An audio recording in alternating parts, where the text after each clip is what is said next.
Right, good morning for those who have been with us. Thank you very much for staying. It is the third hour of the show. It's 1 minute past 9 o'clock. We're heading into another topic of discussion of the day. Now, entirely today we're looking at the journey of digital migration in Uganda. If you were to draw back to early 2013, when the government was actually initiating digital migration until it became a reality in 2015. Fast forward 2022, a lot has been happening from the world of digitalization and technology in Uganda. But as of now, we are looking at the development of streaming apps in Uganda that have actually risen in the last 5 years or so. And joining me on set is a gentleman from UOTV, that is the UOTV app, that is Alan Batali, who is the head of digital at UOTV. Good morning and thank you for joining us. Thank you, Jerome. Good morning and thank you for having me. So we've been, I think you've been able to see that advert of UOTV that plays here normally. So I think it is more important now to get deeper in understanding the issue to do with UOTV. What is UOTV? UOTV is a smartphone application that allows you to actually watch live TV, radio and movies on your smartphone. Yeah, from wherever you are, when you're on the go, when you're in traffic, when you're at work and something happens and you don't know where to get the news from. So and you're on your phone at any ease. At any ease, yeah. If you're to at least take us back as well, when up and how long has UOTV been in the country, and is it only operating in Uganda or? Okay, so the story of UOTV, particularly I'm a bit new, but from the words that I've actually been getting from the founder, it went back as far as the time of the digital migration. Okay. He was part of the team that was actually in the Netherlands, and he actually saw people watching TV on their phones and said, hey, you know, we're thinking about moving from analog into digital, you know. Now, imagine now digital from TV set into mobile. And at that time when he saw the idea, he said, this is something that would definitely work in my country. Yeah, but of course, challenges here and there, coming back, trying to get into the development of things on how to actually make everything work. UOTV was actually birthed in 2019. And then we officially launched in 2020 COVID lockdown. And that gave birth to a lot of traction in regards to the app actually getting usage. Everyone was home, they're looking for an entertainment option that was affordable and convenient, and UOTV was there. Okay. UOTV is both in Uganda and outside Uganda. We have actually 2 applications. We have a local application called UOTV Channels. And then we have one in the diaspora that's actually called UOTV Diaspora, for the people in the diaspora. Okay. Yeah. But still giving the same services? Yes, still giving the same services. Okay. Now, the idea of UOTV and MTN, how does this come about? Yeah, so our partnership with MTN came about when we thought about the average person that we're actually targeting, the normal Ugandan. We looked into the ability to actually purchase and what keeps people from actually consuming, you know, related services, and the cost was the data cost. So we had that conversation with MTN to subsidize in regards to data packages. So we got into a partnership where they give us zero-rated data to actually enable our users to actually watch your TV for a period of time without actually using their data. Okay. Yeah. So that's where the data free comes in. That's where the data free component comes in. I wanted you to actually explain that to the viewer, because if you say data free, I'm only imagining getting my phone. I've already downloaded the app, then I just open instantly, even without connecting to my data. I want to understand that idea. Yeah. So the idea is you can actually use your TV without having data on your phone, as long as you have an active subscription. Okay. And with MTN subscribers, we actually give them a 3-day free trial to actually test out. The minute they actually register, you can just plug in and watch. Without actually using your data. It looks interesting. Looks interesting and more appealing, I would say. Yeah. So speaking of, you say free trial and all that, what does it come with? Does it only bring local channels, or there are some international channels attached to it? Definitely, we have some international channels that are actually on the platform. We have about 95 media houses, that is both TV, radio, Okay.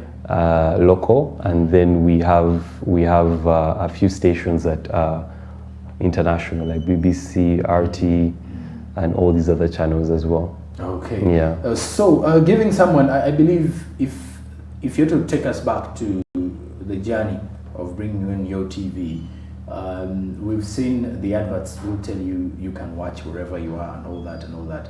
Does it affect anyone in any way? For example, I would say someone up country or wherever, or you can access it. The beauty about UOTV is that we have this partnership with these telecom companies, and wherever there is actually steady network, okay, there is steady UOTV. Then you're good to go. You're good to go. Okay. You're good to go. All right. Yeah. Now let's look at the shaping of Uganda's digital migration. I believe this is a streaming app in the country. In comparison to some of the streaming apps, not locally, but the other streaming apps that we look at, mainly, if you're to compare somehow, what are some of the challenges that you faced as one in Uganda? A different market space, and then targeting a different market, I would say. And if you to at least compare that with the UOTV diaspora, okay, if you to look at the reception from the Ugandan market, how has it been so far? In actuality, we have amazing adoption from here. Okay. We have about 1.2 million users that have actually embraced the app, and we actually hope to grow that to 5 million in the next 12 months. And for the diaspora is pretty new, pretty new, though we see a couple of numbers checking in. Okay. And the whole concept behind UOTV is that we think about convenience and affordability. Convenience and affordability, that we want to make the service as convenient for someone to actually watch. That's why we're coming up with things like smart TV apps. We're coming up with, we have our website where someone who doesn't have a smartphone can actually, just watch directly from the website. Yeah, then of course affordability, our data bundles, our subscription bundles are, I think, the most affordable in the market. Okay. We charge 500 shillings per hour. We charge 1,000 shillings per day, and then we charge 2,500 shillings per week, and then 10,000 a month. I don't know. Let me take you into the technical part of it. I don't know whether you can as well explain to us. Yeah. How do you tell that now you're having someone who is actively watching? Now, from the angle of you people, the aid officers, all that, or is there any monitoring thing that actually shows you that now we're having 10 people currently? Yeah. Of course, definitely we have an analytics dashboard as admins, where we can actually see each and everything that someone's actually, these are the number of people watching this, these are the number of people watching this and that. So they can easily show you that these are the number of people who are actually watching this channel at this time. At this time, yes. Okay. Now that actually makes it even very easier in marketing when you're actually convincing a client to know if it's a TV show, if it is a TV station, and you would say, I've got some good numbers here, courtesy of UOTV. Okay, so let's also bring in the other aspect of radio. To migration, taking radio to streaming platforms. Definitely. Has it done any, has it created room for good numbers of people who are streaming radio than TV? From the day one, yes, because 50% of our numbers are coming in for TV and radio, and 50% of the numbers are actually coming in for the movies. The movies. We have seen an adoption of more iOS users actually listening to radio through the platform. And of course, that comes with the inability to actually listen to radio in iPhone devices. Yeah. Yeah, so pretty much we are seeing a steady growth in the rates of how people are actually consuming, broadcast media. Okay. Yeah. And it's actually more bringing up a lot of positivity, you would say. Definitely. Digitalization Definitely. of people to use it. So let's get back to the UOTV, by the way. Yeah. There's a question that just triggered me now. I think it was supposed to come in the initial stages. So you are having an app now where people can easily access TV from anywhere or anywhere else. I think it's a business for the UOTV people. Yes. Now let's go into the beneficiaries. How do you benefit from this? How do you benefit from because this? I am going to benefit by watching. But at the end of the day, at my expense of the charge I have to pay and all that. But then it goes back to you. Yeah. With all these affordable, first of all, let's look at the affordable charges that you've actually explained and broken down for us. But then how do you benefit when you're having a lot of subscribers and a cheaper or affordable rate of subscription? Yeah. We look at it in the law of numbers. That you could easily make a lot of money from charging a high price and having few people. Okay. But then the market that we're in is a bit slow on adoption with tech. And I think people in the space have to understand that, tech takes time, because there's a learning curve on how people actually use tech products. Okay. For us, our biggest revenue model is just subscription revenue for now. But of course, we are exploring other different things that we're actually bringing onto the platform. Okay. In terms of advertising, in terms of premium content. Yeah, so that's, as a business, that's how we benefit.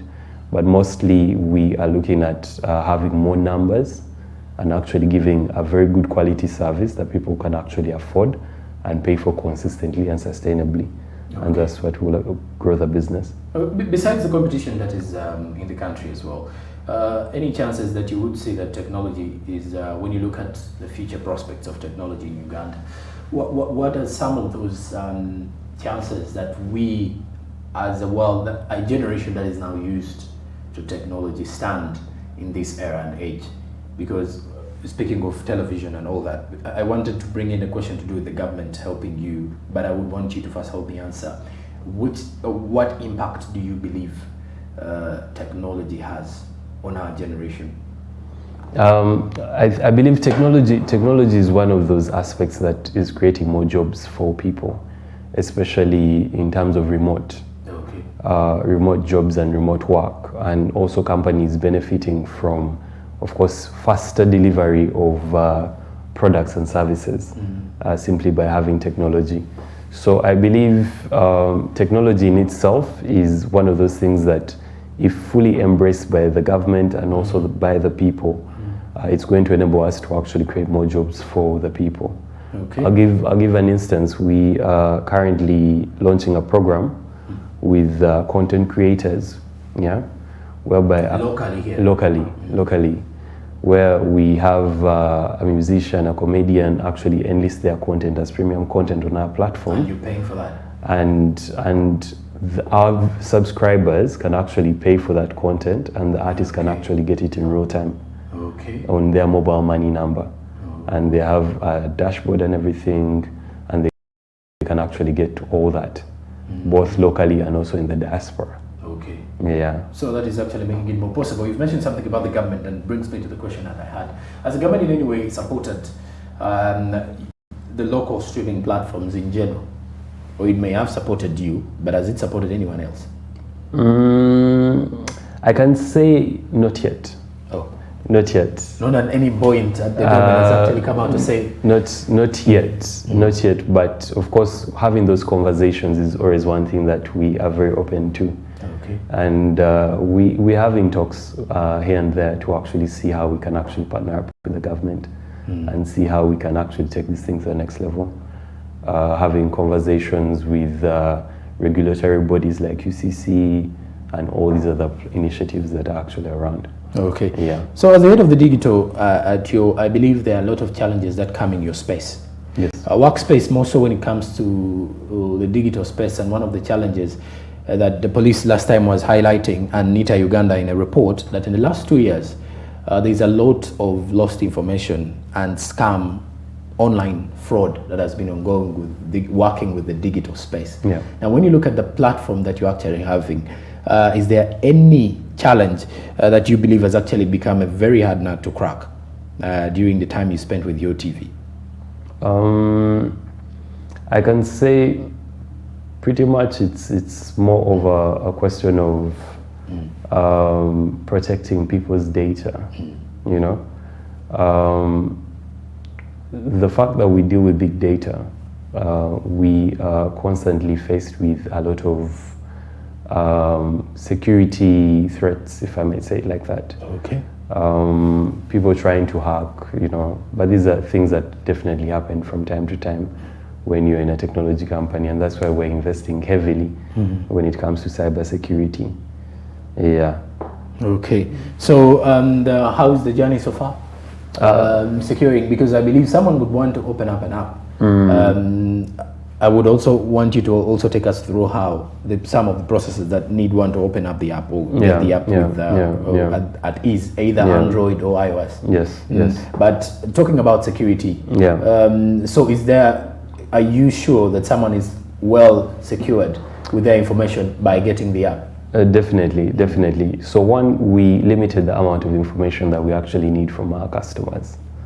And the partnerships with these telecom companies has actually enabled us to actually be even more secure. Okay. Because we don't handle payments. Yeah, telecoms and our payment aggregators handle payments, so these two are part of the customer data when it comes to payments. Okay. Yeah, so in that way we stick to what we know, which is actually providing a quality service to the people. Yeah, so pretty much that is it. Okay. Yeah. And now let's get into the process of getting the app, downloading what and some of the key information that you are actually telling me that people need to have. Yeah. All right. So one, when you go to for the local channels app, you're going to go to Google Play Store or Android or the iOS store and actually search for UOTV channels. When you go to UOTV channels, you will actually find the app, get it, and then you actually will be brought to a screen like this one, which is register. It has a logo, so you're going to click register, and you're going to put in your mobile number. Yeah. Okay. After you put in your mobile number, you actually receive a text, and in that text there will be an OTP, which will serve as your password. So after you're done registering, you can actually come back and actually click login. Then you're good to go. And you're good to go. You just log in with your number, and you'll be very, very good to go. Number and PIN. So that happens just like any other social media platform. That means you log in, you can log out. Yes, you can log in, you can log out. But that depends. Now, where does the data free come in after I've logged in for, let's say, the first day after the 3-day trial? Okay. I've loaded my data maybe for a day, and then I've logged in. Now I want to see where that free comes from. Okay, so it's automatic if you're on MTN. So if you register, I will just log in. Yeah, you just log in. You'll be given a 3-day free trial. Okay. And then you will actually log in. Okay. But has it limited anyone who is not using MTN, or it is still open and free to every other subscriber with any other telecommunication company? With the Airtel customers, sadly, you have to pay. You have to pay instantly. Okay. We are still having every time you use. You pay for the time that you're going to use. Oh. Yeah, but the data bundles are similar. Okay. Similar, 10,000 a month. You know. So the data free comes with those of MTN. With MTN. Okay. As we're heading into a break, I would as well want to at least get some advice from you. We've got a lot of young people in tech. Tech is actually now running the world, and every young person out there at least wants to at least fit into that digital technology space. But there are a lot of challenges there. One, adaptability. There is also having information, relevant information. If you were to advise some young person out there, a person may be my age or they may be your age, they want to at least venture into that tech part of it. What are those key things that at least if for the time you've been in the space, they would need to know before at least saying that they are ready to participate in that space? I believe first things first, it all begins with market research. Sometimes we need to solve, I've seen the mistake that most young tech entrepreneurs make, and that is solving futuristic problems that are not yet here. Okay. But then we can actually have daily problems that are actually facing the African market that you can actually solve. Okay. I'll give an example of Rocket Health. Rocket Health solved a problem that was immediate and it was actually happening now. And that was medical care conveniently. People were in lockdown. Could easily get that, yes. They were in lockdown, they're looking for affordable medical care. Yeah. And then there was no way they could not actually have movement. So it's all about recognizing what problem actually is, not what problem would actually happen. Okay. And then finding a way to actually solve that problem. And then keeping the tech very simple. Very, very simple. I think sometimes when you get into the tech space, there's a temptation for you to be so technical, you know. I have seen a couple of tech products that are no code, and no code platforms actually exist right now on the internet. Okay. Yeah, so I would really say it's all about market research and then solving an actual problem, not a futuristic problem, and then focusing on just keeping it simple by using no code platforms. Okay. Yeah, and just getting into the market and just starting. All right. Yeah. And in the next 15 minutes, we're getting back to discussing. I think you're going to first tell us more of the things that you have in store for the subscribers. Definitely. The people who are actually viewing. I believe, I do believe every company always has something new. Yeah. For the people, and this particular time, I think you will be very excited when it comes to the marketing part of it, because it will be giving you a lot more from their side of UOTV. And then I believe if you've not yet downloaded the app, you can as well download it, and you can watch your favorite show, your favorite TV station, wherever you are at your convenience. And for the MTN subscribers, it is actually data free. But before the break, by the way, have the taxes been fair enough? Yes. For the people of UOTV? Yes. Really? We can't complain. You can't complain? We can't complain. So, unless they add more, unless they increase. Okay. After the break, we're discussing more of what UOTV has for the subscribers and the users there. And for all of you that have not yet subscribed as well, or have not yet downloaded, you can download the app. And for the MTN users, it comes with the data free. For Airtel, I've been told for now, you'll have to at least pay for every time or every minute you're utilizing the space. Stick around with me the next quick 15. We're discussing UOTV and what it has for you. Good morning.